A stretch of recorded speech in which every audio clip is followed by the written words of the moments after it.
Her teeth were knocked loose the night she refused him. A Lakota chief waited for her to speak. The first thing I noticed was her jaw. Not her eyes, though they were something pale gray, the kind of pale that goes silver in winter light.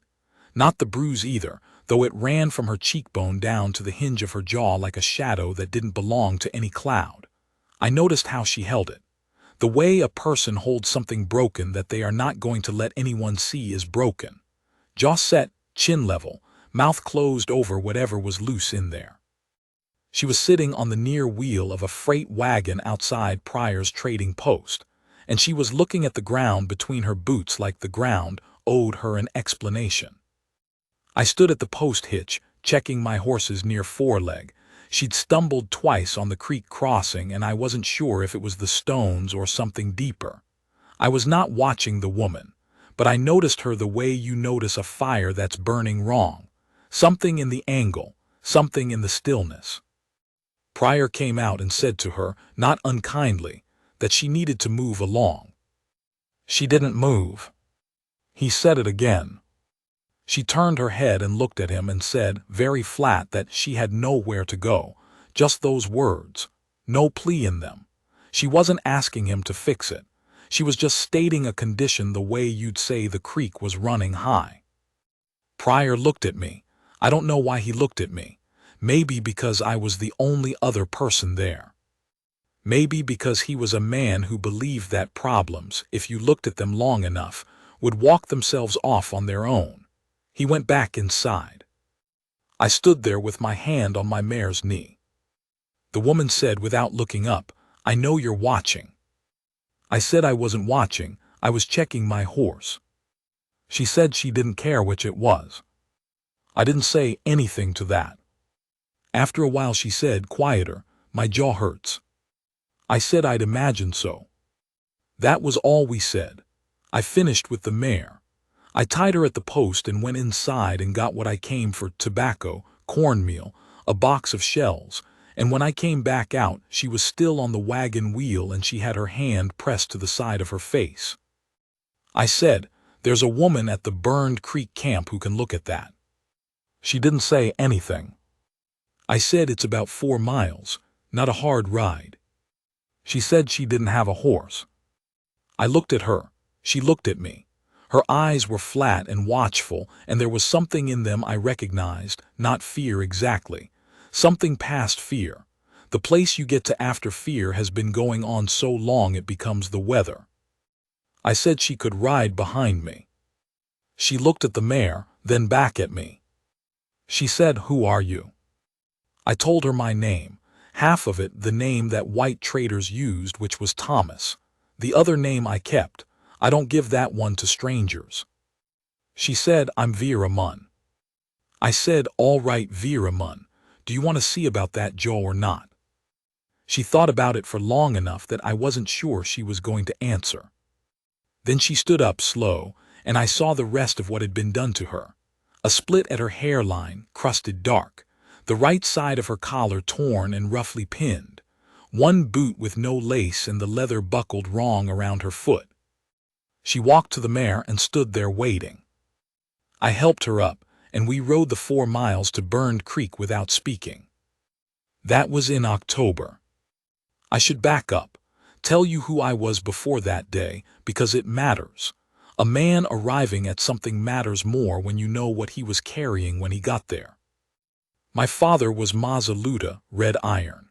A Hunkpapa war leader who had seen the treaties signed and watched them broken, and who died in his own lodge in the autumn of 1869, not of battle, but of something that didn't have a name then. I know now it was grief. He had watched everything he knew become small, become managed, become argued over in rooms he was not allowed to enter, and the grief of that settled in his chest and stopped his heart when he was 51 years old. I was 23 when he died. I had been educated. That was the word they used. There had been a minister in my 8th year and then a school in Yankton where I learned to read and to cipher and to sit at a desk without moving for 6 hours, which is its own kind of education. I came back to my people knowing 2 worlds and belonging cleanly to neither, which is a kind of loneliness I don't recommend. I spoke Lakota at home and English in the trading posts, and I moved between the two like a man walking on ice, careful, always feeling for the place where it would crack. My mother was Thashina Shaw woman, and she was still alive when all this happened, living with my younger sister's family near the river. She had strong opinions about most things, and she kept them mostly to herself, which I always admired. When my father died, I stepped into what he'd left. Not his war honors, those belonged to the time before I was born, and besides, the war was something else now, something quieter and more grinding. What I stepped into was the work of speaking for people in councils and in front of Indian agents and in letters to men in Washington who never wrote back. I was the man who could talk to both sides of the fence and be fully believed by neither side, which made me useful in a particular, exhausting way. By the time I was 30, I had negotiated 3 separate agreements about grazing land, 2 of which were later violated so quietly that I almost missed it, and I had learned to read the space between what a man said and what he meant. I had also learned that the most dangerous men in any room are the ones who believe completely in their own fairness. I had been married. Her name was Chanfa Plum Moon. She had died of fever in the winter of 1874, 3 years before I met Vera Munn at the wagon wheel. We had no children. That was the other thing I carried. Not just grief, but the particular shape of a life that had been headed somewhere and then stopped. I was not a man who talked about his losses. I didn't see what good it did.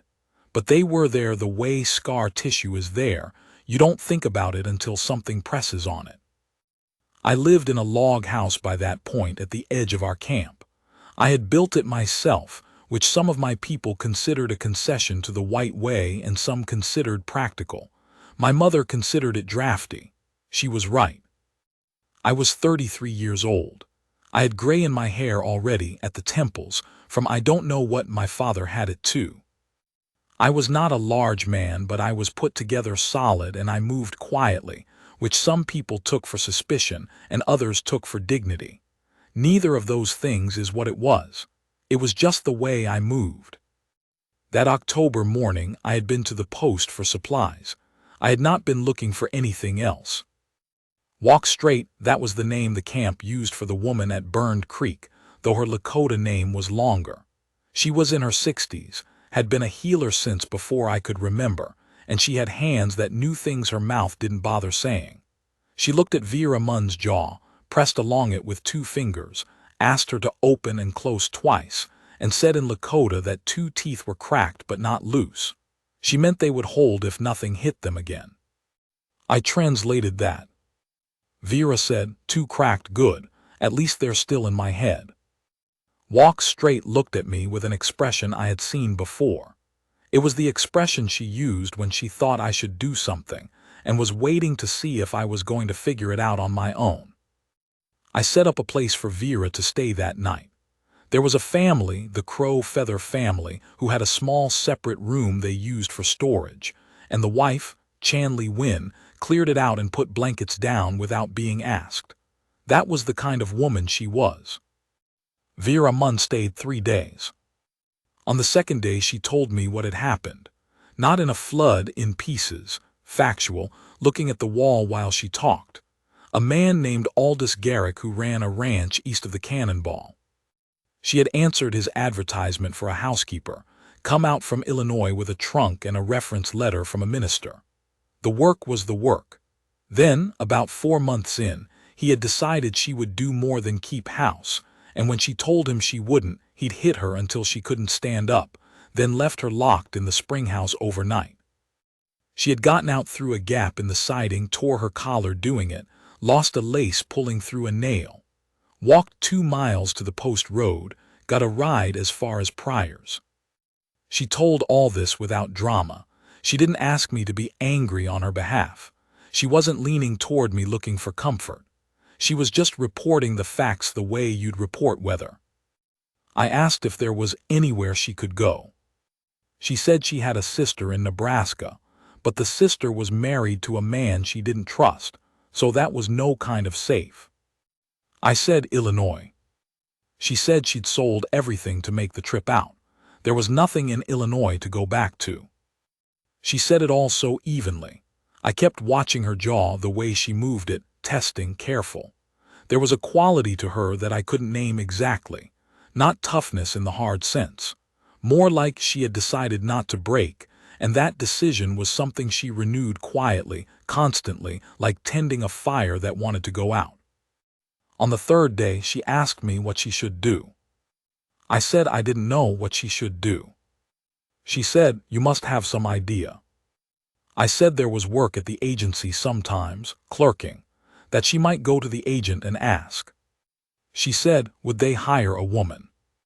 I said, "Depends on the woman." And I looked at her when I said it, not long, just a look, and she held it, didn't flinch, didn't look away. After a moment she said, "All right, and then thank you for the ride and the place to stay." I said it was nothing. She said, "No, it wasn't, don't do that." I didn't know what to say to that. I had a habit of reducing things. I was aware of the habit, I hadn't broken it. She left the next morning on a horse Chanley Wynn's husband lent her, to ride to the agency 12 miles east. I watched her go. I thought about her jaw. I did not expect to see her again. Life on the plains in those years was not organized around expectations. People came through, moved on.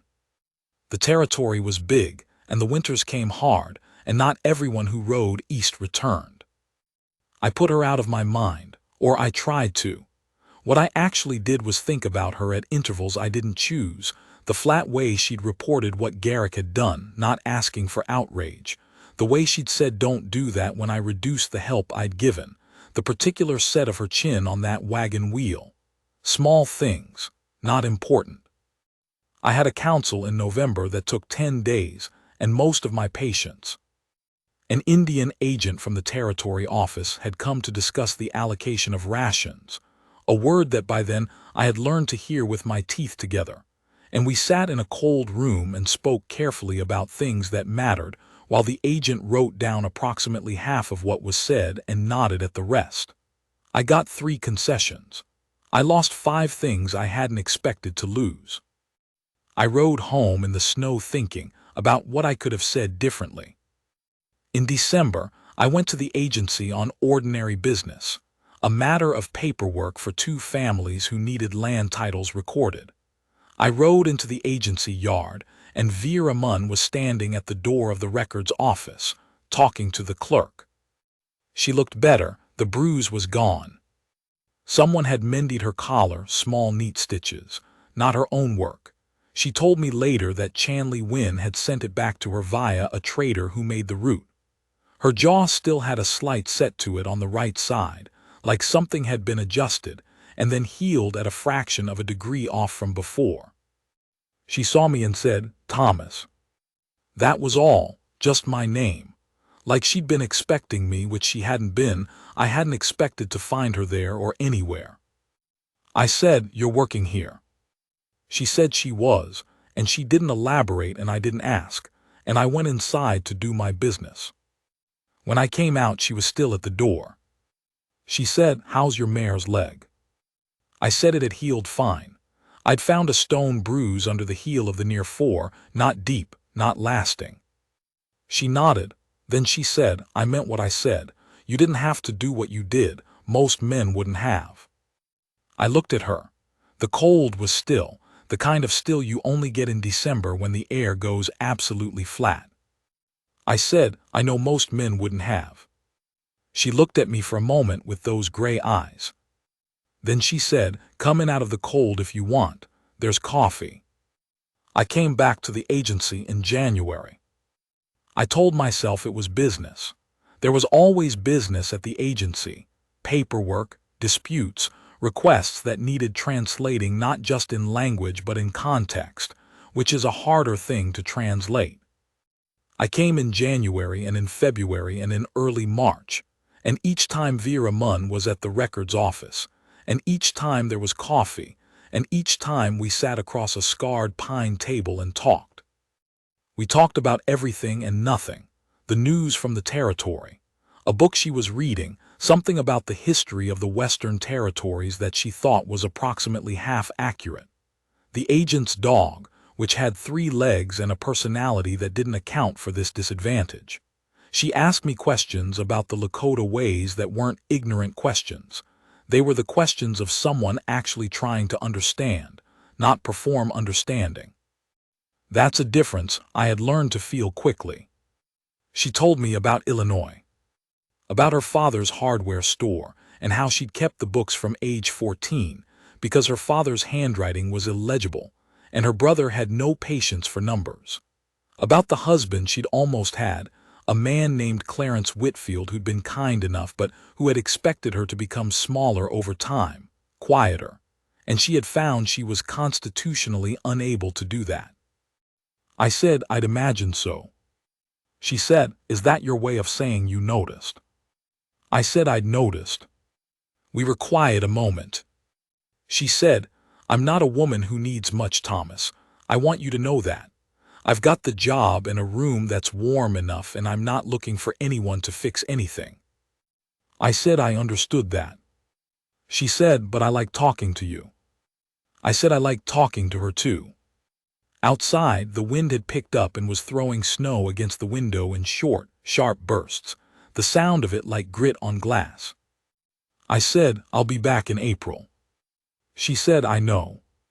She said it simply, the same way she'd said her jaw hurt that first day at the post, not asking for anything, just noting a fact she'd already accepted. I rode home into the snow thinking about her gray eyes and the particular angle of her chin. April came late that year. The snow held until nearly the end of the month, and there was a stretch in the middle where the temperature dropped so fast that a man in our camp, Santee, older, had been wintering with us, went to check his horses one night and didn't come back, and we found him in the morning. That kind of spring.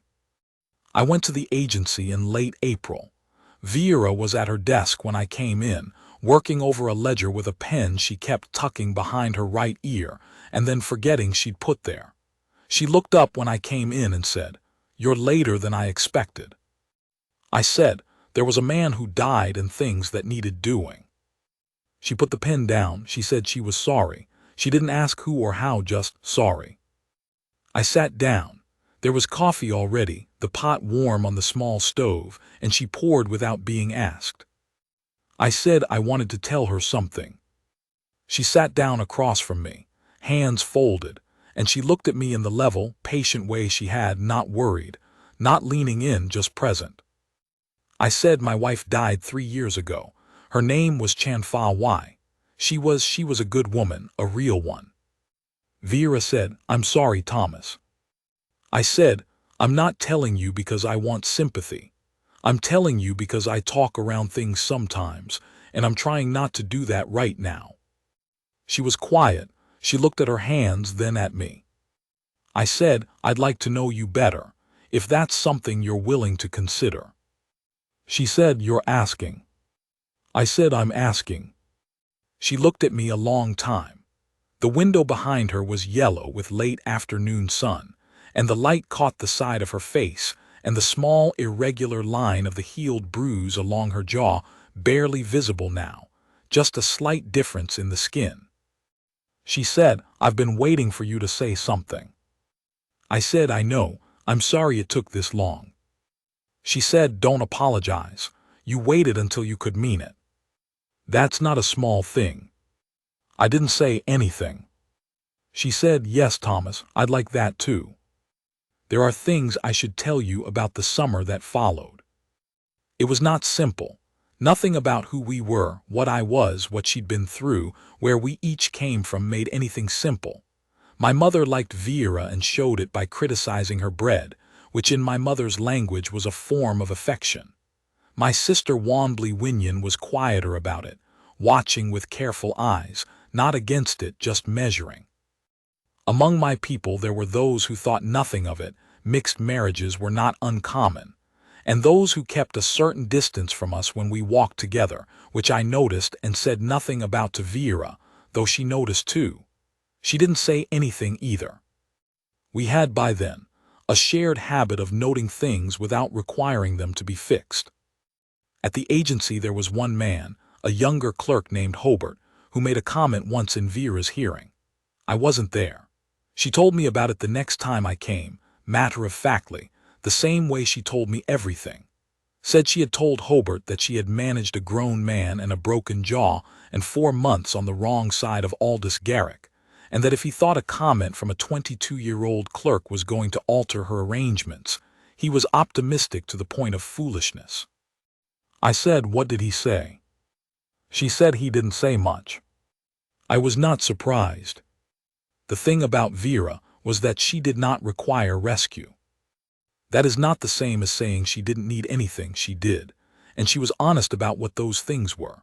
But she had done her own surviving, had made her own plans, had gotten herself out of a spring house through a gap in the siding by tearing her collar on a nail, and she had walked to the road under her own power and made her own way to the trading post, and she had asked me for a ride with her chin level. She came to me as a whole person, not a half one.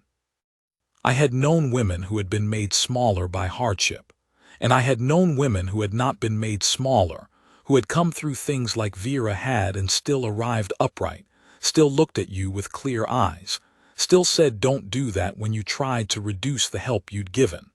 I hadn't been looking for a woman. But if I had been, that would have been the one I was looking for. In July, I took her to meet my mother.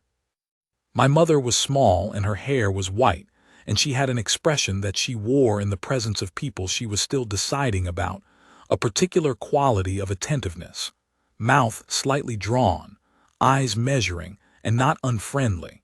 She looked at Vera the way she looked at a piece of work someone had brought her that she wasn't sure was well made. Vera sat down across from her, and did not look away, and did not try to charm her. My mother said something in Lakota. I said, "She wants to know what happened to your jaw."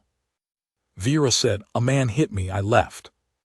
My mother was quiet, she said something else.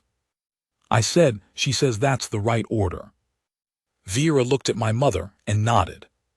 Just that. My mother, after a moment, got up and brought her tea. She brought it in the good cup, not the cracked one she used for people she was still deciding about. I watched this and didn't say anything. After, Vera looked at me over the rim of the cup and one corner of her mouth moved. She knew. She was too sharp not to know what the good cup meant. In August, Aldous Garrick came to the agency. I was not there. I was at the camp, dealing with a dispute over fencing that had been building since May. I heard about it from Vera that evening. He had come in on trading business, ranch supplies, nothing to do with her. But he had seen her at the desk, and he had stopped in the doorway with his hat in his hands, and a look on his face that Vera described to me as somewhere between sheepish and calculating, which is a particular look that men who do what he did often get when they encounter the person they did it to, and find her upright and employed, and clearly not destroyed. He had said her name. She had looked up from the ledger and looked at him for a moment. She had said, "I have nothing to say to you, Mr. Garrick. Your business is with the other clerk." He had stood there. She had gone back to the ledger. He had stood there a moment more and then moved on. She told me this sitting on the step of the records office in the last of the evening light, her voice even, her hands still in her lap. I said that was all. She said that was all. I sat with that a moment. I will be honest, there was something in me sitting there that wanted it to have been more, wanted to have been there, wanted him to have pushed the thing further so that I could have done something. That feeling is real and I am not ashamed of it. But Vera had handled it herself, clean and without fuss, and the truth is she hadn't needed me to do a single thing. I said, "You all right?" She said, "I'm fine, Thomas." I said, "Vera." She turned and looked at me, really looked, the gray eyes level and tired and also underneath solid. She said, "I'm fine.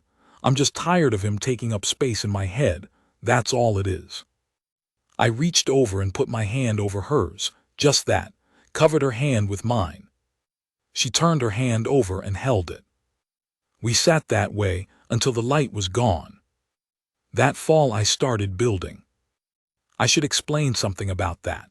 The log house I had was small, 2 rooms, a central chimney that drew well in dry weather and poorly in wet.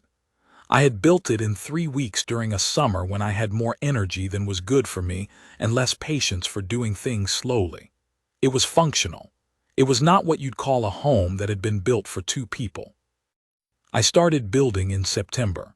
Added a room to the east side of the house, proper framed windows, not the log-chinked slots I'd put in the original, a plank floor instead of packed earth.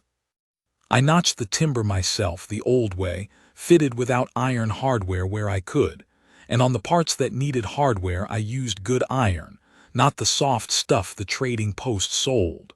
The work took me into November. Chanley Wynn's husband Makachikala, Little Earth, came and helped me raise the wall plate 2 days before the first serious snow, and when we'd gotten it up and set we stood back and looked at it and he said in Lakota, "The room is bigger than the wife." I said I'd build a bigger wife. He laughed, he knew Vera. I finished it in November, just ahead of the cold. The day I put the door on good pine, thick, with a latch I'd shaped myself from a piece of hardwood. I stood back and looked at what I'd made and I thought about my father. About the things he'd built in different circumstances. He had built things that were taken. I was building something in the middle of a world that was still deciding what to take and what to leave alone. I thought, I cannot control what the world decides. I can put up a good door. I told Vera about the room in December. I was not proposing anything. I was telling her about the room. She said, "How big is it?" I told her enough. Good windows on 2 sides, plank floor. She was quiet a moment. She said, "You built it this fall." I said yes. She said, "For me?" I said yes. She didn't say anything for a moment. Then she said, "I don't need a room, Thomas. I have a room." I said, "I know that." Silence. She said, "I'm not someone who comes easy. I want you to know that. I've got ways. I've got opinions about how things should run, and I say them out loud." I said I was aware of that. She said, "And I'm not young." I said, "Neither am I." She said, "I've seen what men look like when they're kind at the start and then decide they don't like what they've gotten. I've seen it up close." I said I knew what she was telling me. She looked at me for a long time. She said, "You waited, Thomas. All this year you waited for me to be ready. You didn't push. You didn't pretend we were something before we were something, and you didn't take anything for granted, and you didn't lose your patience, and you never once made me feel like I owed you anything." I said, "You didn't owe me anything." She said, "I know, that's what I mean." The stove was going between us, throwing heat, and the smell of pine smoke. Outside the wind had come up, the sound of it against the plank siding of the records office, the kind of sound you stop hearing when you've heard it long enough. She said, "All right, yes." I said, "Yes to the room, or?" She said, "Yes to everything, Thomas. Yes to the room and yes to what you haven't quite said yet. Yes." We were married in February by a justice of the peace in a cold room with 2 witnesses, Chanley Wynn and her husband, who had driven an hour in hard weather to be there, and who brought dried plum cake in a cloth and stood grinning like he'd had a hand in the whole thing, which, to be fair, he had. My mother was there. She had ridden with them, which at her age and in February was not a small thing. She wore her good shawl, which was dark red and had a border of small beaded flowers that her own mother had made, and she sat very straight in her chair and watched the whole proceeding with an expression of studied neutrality that I knew meant she approved.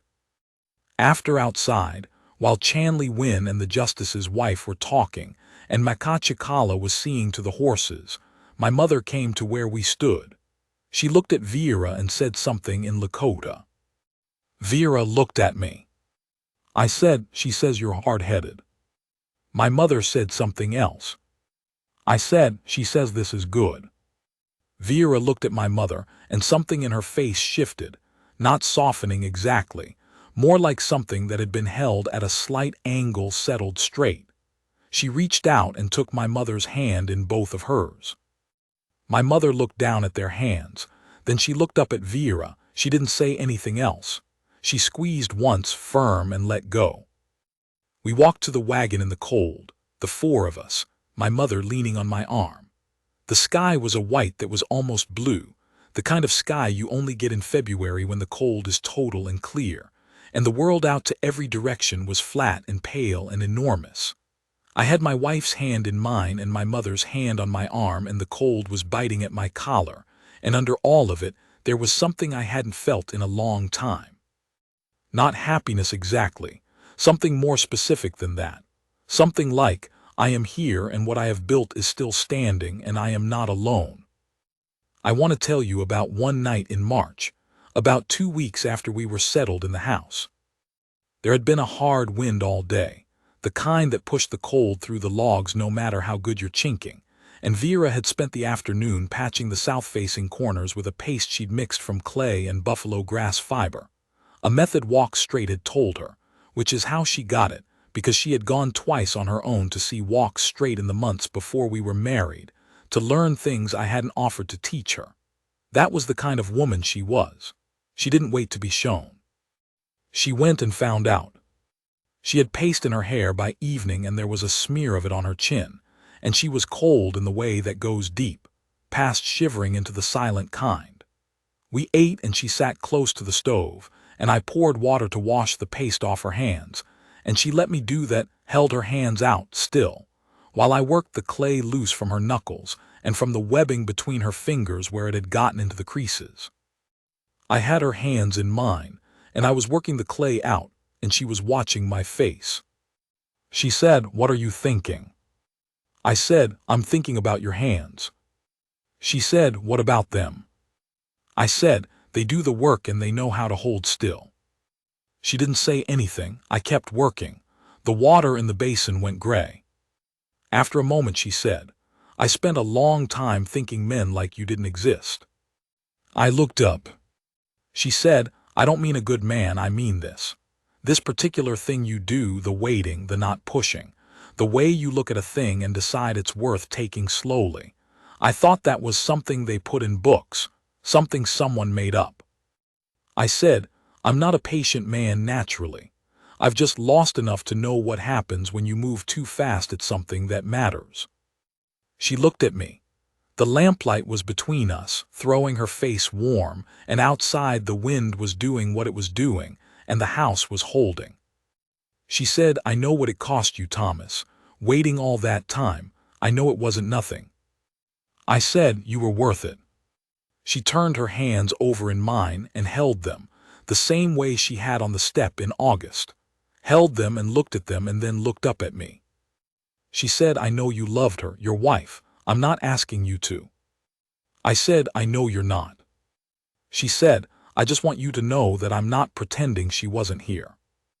I looked at her. I looked at her for a long time. I said, "She was a good woman and she's gone, and you're here, and those things aren't against each other." Vera looked at me with an expression I hadn't seen from her before. Not the level, watchful look, not the set jaw, something quieter than both of those.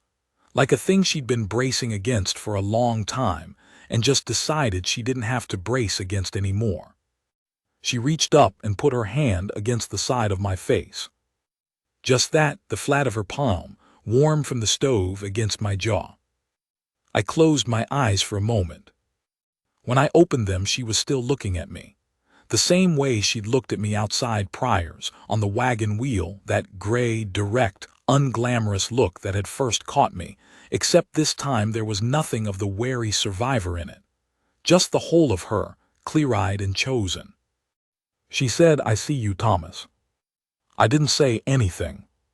She said, "I see exactly who you are and I'm not going anywhere." The lamp threw its light. The house held against the wind. I had her hand against my face and I held it there, my hand over hers. "There's not much left to tell you. We had 17 years. 17 years in that house, which I kept adding to as we needed a proper porch in the 3rd year, a cellar in the 5th, a small separate room off the east end in the 7th, when my mother came to live with us. She died in that room in 1890, in winter, in her sleep, in the good bed with the red quilt Vera had made her. She had strong opinions about the quilt pattern. We heard about those opinions frequently. I don't know that I've ever been happier to hear someone complain. We didn't have children of our own, which was a grief that we sat with together, quietly in the early years, and which became a different shape over time, not gone but settled.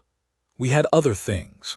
We had my sister's children, who came and went through our house like weather. We had the work, which was constant, the council work, the agency work, the slow, grinding, partly losing effort to hold onto what could be held onto. We had evenings and mornings and the particular specific daily life of two people who have decided to be honest with each other, which is not always easy and is never boring. Vera learned Lakota. Not fluently. She said once that she had started too late for fluency, and she was probably right, but she learned enough to argue with my mother in 2 languages, which my mother found delightful, and enough to sing the medicine songs that Walk Straight taught her, which she did at the ends of certain days in a low voice that wasn't pretty but was true. I watched her age the way I watched everything she did, paying attention. The gray came into her hair in her early 40s and she let it come, didn't fight it, and it suited her. The jaw where Garrick had hit her, there was always a slight irregularity there, a 1/4-degree tilt when she was tired or when she'd been grinding her teeth in her sleep, which she did when something was working in her the next day she hadn't said yet. I learned to look for it. I learned what it meant. She never told me she'd been afraid to love again. She didn't talk that way, in the confessional mode. But I knew it in the way you know a thing someone shows you without saying it, in the way she had waited, too, all those months before April, before I'd said the thing I needed to say, the way she'd kept one hand back, the way she'd said I'm not someone who comes easy before she'd said yes. She came easy in the end. That's the only way I know how to put it. She came easy because she came whole. She died in 1899. I was going to not say that. I was going to leave this story in the middle, in the good years, because that's where it's the truest. But I think you need to know it because it's the shape of the thing. She died in the fall of 1899, in the house, in the room with the good windows I'd framed because I'd wanted light in there. The sickness came in August and we thought at first it would pass. She was strong, had always been strong, had never in the 30-some years I knew her been sick for more than a few days at a time. But August became September, became a slow closing down, and she knew before I let myself know, and she handled that with the same quality she'd handled everything else, clearly, without drama, with her chin level. She told me, in October, that she wanted me to promise not to be alone for too long. I said I wasn't promising that. She said, "Thomas." I said, "Don't ask me to promise that." She was quiet. The light was late afternoon in the room, yellow and slanted, and she had my hand in both of hers.